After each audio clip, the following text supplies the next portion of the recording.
Magandang araw mga ka-adventure. Panibagong adventure na naman ang ipapakita ni ka-adventure sa inyo sa araw na ito.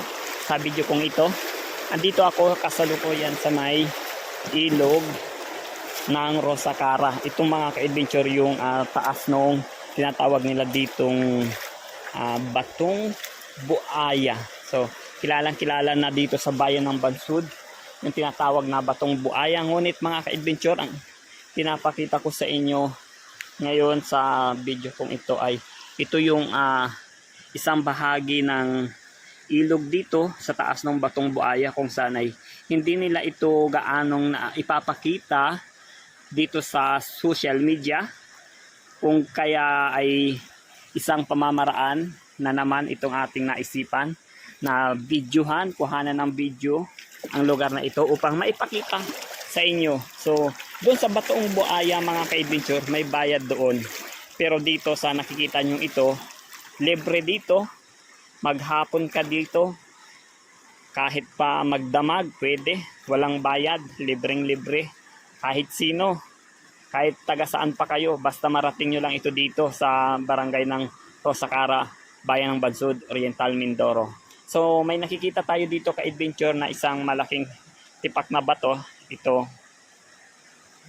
Ito ang ginagawa namin dito, kagaya ng ginawa ko kanina, ay inakyat ko itong bahagi na ito, tapos tumalon ako dyan papunta doon sa ibaba doon sa likod doon. So bali dyan yung tubig na nakikita nyo yan, dyan bumabanda o dyan bumubulusok sa bato na ito. Kaya napakaganda dyan mga ka-adventure sa lugar na yan.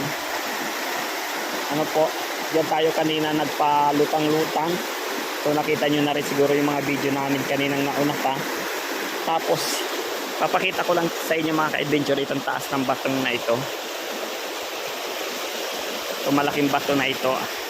Ito yung itsura niya sa taas. Ayan, may damo din naman siya dito. May kugon. Ayan, damo na kugon. Meron ding puno ng ipil-ipil na maliit lang siya pero may bunga. Ayan. So, may bato pa rin doon. Andun tayo kanina, tapos andyan. Ito yung pinakataas nito. Ayun yung ating dalawang kasama, si ka-adventure Wilbur saka si ka-adventure Eric. Ayan, dito tayo tumalon kanina.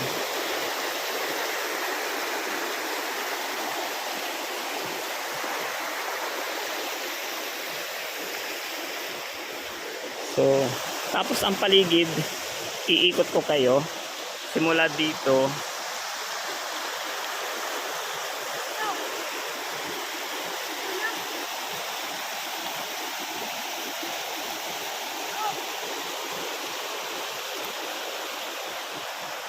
so yun ang kabuuan ng isang pag-ikot natin mga ka-adventure.